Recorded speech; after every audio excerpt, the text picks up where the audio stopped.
Fijaos en algo tan cotidiano como la cáscara de un huevo. Es finísima, ¿verdad? Y sin embargo, es súper resistente. Lo curioso es que esa fuerza no viene de que sea gruesa, para nada. Viene de su forma, de esa curva perfecta. Bueno, pues ese mismo principio, esa pequeña maravilla de la naturaleza, es la base de algunas de las estructuras más espectaculares de la ingeniería, las cáscaras y las losas plegadas.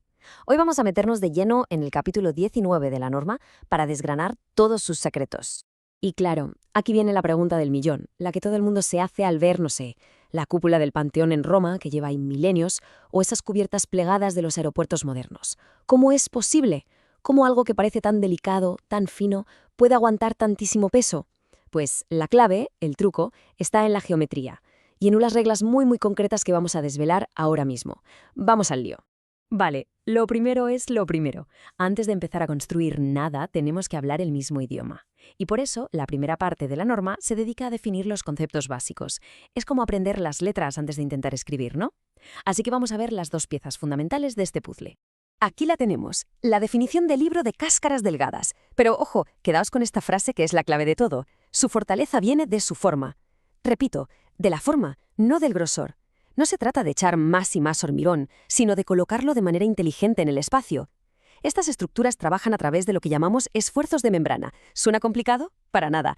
Imaginaos un globo hinchado. La tensión se reparte por toda la superficie, por toda la piel del globo. Pues una cáscara de hormigón funciona exactamente igual, distribuyendo las cargas por toda su superficie curva.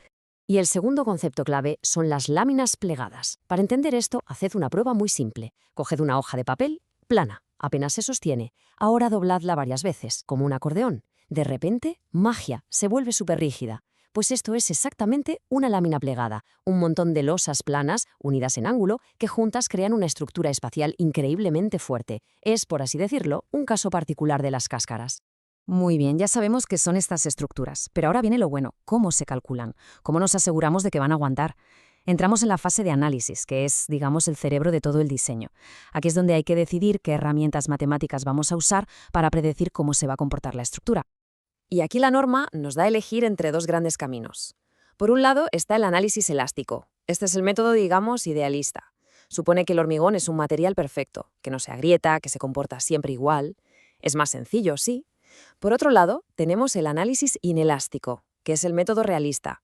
Este ya tiene en cuenta que el hormigón, bueno, es hormigón, se fisura, envejece, cambia. Es un modelo mucho más complejo, claro, pero nos da una imagen infinitamente más fiel de lo que va a pasar en la realidad. Pero ojo, y esto es importantísimo, da igual el método que escojas, el idealista o el realista. Al final, la física no perdona. Las cuentas tienen que salir. Todas las fuerzas que actúan por fuera, el peso propio, el viento, la nieve, tienen que estar perfectamente equilibradas por las fuerzas que se generan dentro de la estructura. Es la comprobación más básica y fundamental de todas. Si esto no cuadra, nada cuadra.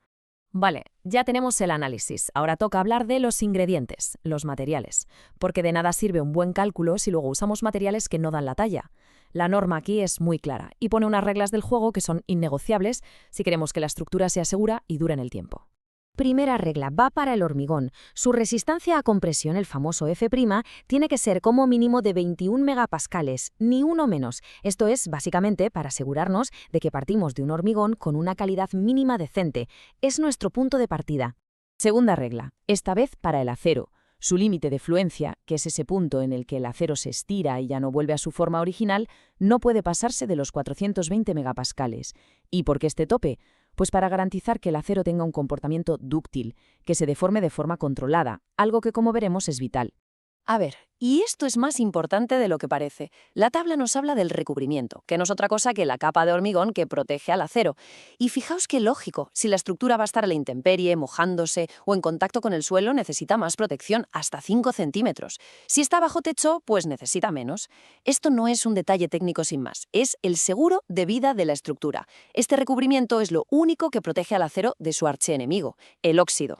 Es literalmente la clave para que la obra dure décadas y no años. Y ya que hablamos del acero, vamos a meternos con su papel protagonista. El refuerzo es como el esqueleto que va por dentro del hormigón. Ya sabemos que el hormigón aguanta la compresión como un campeón. Puedes aplastarlo y aguanta. Pero si intentas estirarlo, se rompe. Es malísimo en tracción. Y ahí, justo ahí, es donde entra en juego el acero para formar el equipo perfecto. Y el trabajo de este esqueleto de acero es de lo más variado. No está ahí solo para aguantar los estirones principales de la estructura. ¿Qué va? También se encarga de controlar las grietas que aparecen por los cambios de temperatura, ya sabéis, frío, calor, y además tiene que ir a reforzar las zonas más débiles, como los bordes, las esquinas o los huecos que dejamos para una ventana. Es un auténtico trabajador multifunción. Y aquí llegamos a una de las ideas más importantes, no ya del capítulo, sino de toda la ingeniería de hormigón. La norma dice, y es una filosofía de diseño, que el acero tiene que ceder siempre antes de que falle el hormigón. ¿Por qué? Porque si falla el acero, se estira, la estructura se deforma, se dobla, nos avisa. Vemos que algo va mal. Si lo que falla es el hormigón, revienta, ¡pum!, sin avisar. Es la diferencia entre un fallo dúctil que te da tiempo a reaccionar y un fallo frágil que es catastrófico y repentino. Vale, y para que todo esto funcione y las fisuras estén bajo control, hay una regla de oro sobre la separación de las barras de acero. Nunca pueden estar a más de 40 centímetros unas de otras. La razón es muy intuitiva. Imagina que estás cosiendo una tela. Si das puntadas muy separadas, la tela se puede rasgar entre ellas. Pues aquí es igual. Con esta regla nos aseguramos de que todo el hormigón esté bien cosido por el acero, evitando que se abran grietas grandes y peligrosas. Y ahora un punto súper delicado, las uniones, los empalmes entre barras. Porque claro, las barras de acero no son infinitas, hay que unirlas. Y como dice el refrán, una cadena es tan fuerte como su eslabón más débil. Pues aquí el empalme es a menudo ese eslabón débil. Por eso la norma es tan pesada con esto. Y la regla más importante es la tercera, el escalonamiento. Prohibido empalmar más de un tercio de las barras en el mismo sitio. Es de sentido común, si todos los puntos débiles están juntos, creas una línea de fractura. Al escalonarlos, repartes la debilidad y mantienes la resistencia del conjunto. Muy bien, hemos diseñado, hemos calculado, hemos elegido materiales, pero hasta ahora todo esto ha sido sobre el papel, en el ordenador. La última sección del capítulo nos baja a la tierra, nos lleva a pie de obra, donde la teoría se mancha de barro y huele a hormigón fresco. Vamos a ver cómo se construye esto. Y aquí la norma demuestra ser muy inteligente y muy práctica. La gran pregunta en la obra es ¿cuándo podemos quitar los moldes, el encofrado?